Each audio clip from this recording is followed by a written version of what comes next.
Assalamualaikum warahmatullahi wabarakatuh. Hari ini tanggal 7 Desember tahun 2021, bertepatan dengan hari Selasa 3 Jumadil Awal tahun 1443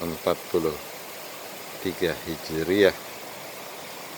Saya dari Bikokoroh, Kompleks Masjid Nurul Ilmi, akan membagikan tazkirah pada sore hari ini mengenai menginfakkan apa yang kita cintai. Disebutkan dalam surah Al-Imran ayat 92, "Lan tanalul birra hatta tunfiku mimma tuhibbuna." Kamu sekali-kali tidak sampai kepada kebajikan yang sempurna sebelum kamu menafkahkan sebahagian harta yang kamu cintai. Mendengar ayat ini, Umar memerdekakan budaknya.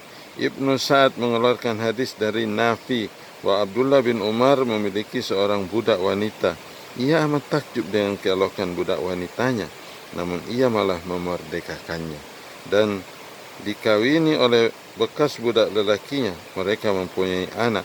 Dituturkan oleh Nafi, "Aku menyaksikan Abdullah bin Umar sering menggendong anak itu, menciumnya seraya berkata, 'Alangkah eloknya semerbak si fulana.' Maksudnya adalah budak wanita yang dibebaskannya."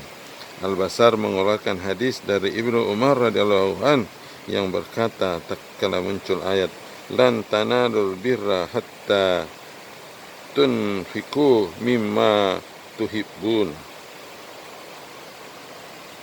Ma'asyiral muslimin, kamu sekali-kali tidak sampai kepada kebajikan yang sempurna sebelum kamu menafkahkan sebagian harta yang kamu cintai.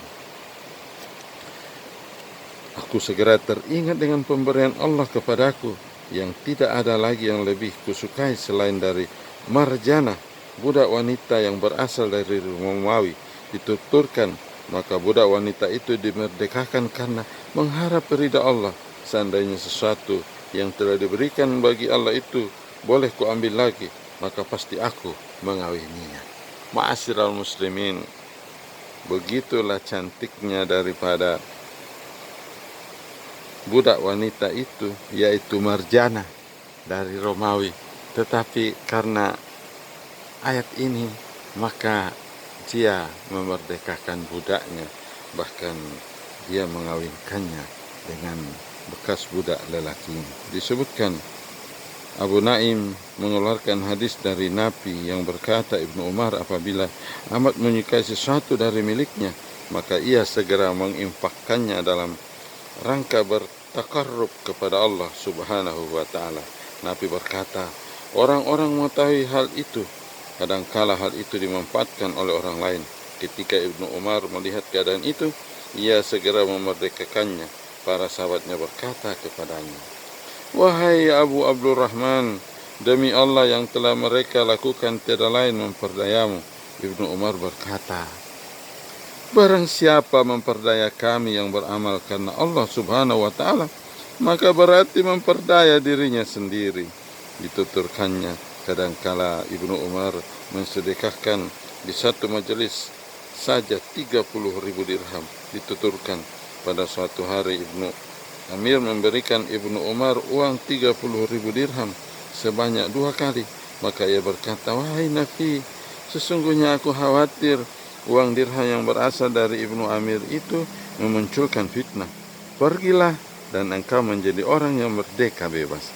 Kadangkala Ibnu Umar tidak menyantap daging selama 1 bulan, kecuali dia bepergian atau pada bulan Ramadan.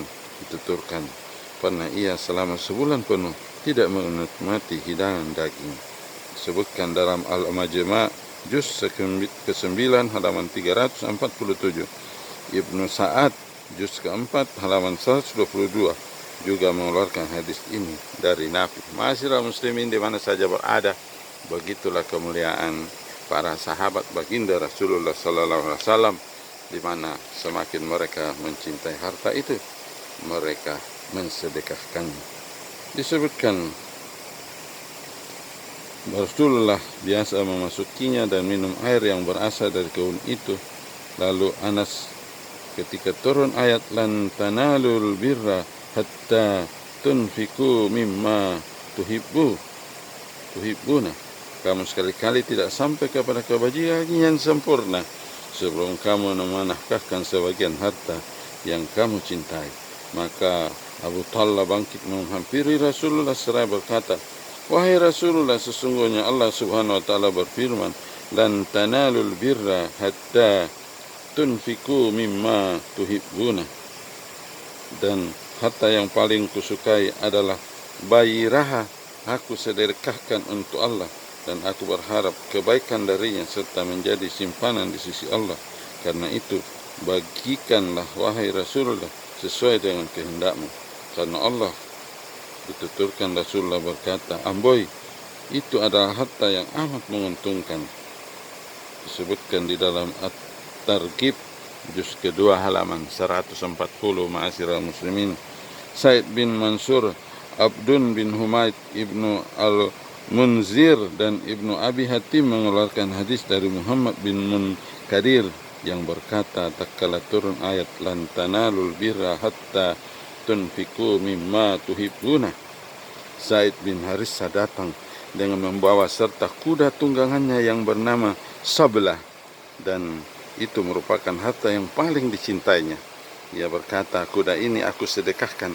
Rasulullah SAW menerimanya, lalu ditunggangi oleh anaknya yaitu Usama radhiyallahu anhu. Rasulullah SAW memperhatikan air muka Said seraya berkata, sesungguhnya Allah telah menerimanya darimu. Abu Nuaim mengeluarkan hadis dari Abu Zar radhiyallahu anhu bahwa dia berkata, di dalam harta itu berserikat 3 perkara, yaitu ketetapan yang tidak akan mengeluarkanmu dari kebaikan atau keburukannya, berupa berkurangnya musnahnya harta, atau kematian, atau diwariskan dan akan dibagi-bagikan. Jika engkau mampu, engkau tidak akan bisa lari dari 3 perkara tadi. Allah berfirman, lan tanalul birra hatta tunfiku mimma tuhibbuna. Ketahuilah yang paling indah adalah aku mendahulukan menyerahkan dari diriku sendiri harta yang paling aku cintai. Begitu ma'asyiral muslimin tentang Al-Quranul Karim, surat Al-Imran, surat ketiga ayat 92, bagaimana para sahabat Rasulullah mensedekahkan harta-harta yang mereka amat cintai. Saya Al-Fakir Samion Ahmad dari Bikokoro membagikan, semoga menjadi suri teladan bagi kita semua umat di belakang. Janganlah terlalu mencintai harta, karena harta yang paling baik adalah yang disedekahkan. Tidak sempurnalah iman kita jika harta yang paling kita cintai kita belum bisa mensedekahkan. Saya Al-Fakir Samion Ahmad dari Bikokoro membagikan. Jangan lupa nyalakan lonceng notifikasinya, subscribe dan bagikan. Assalamualaikum warahmatullahi wabarakatuh.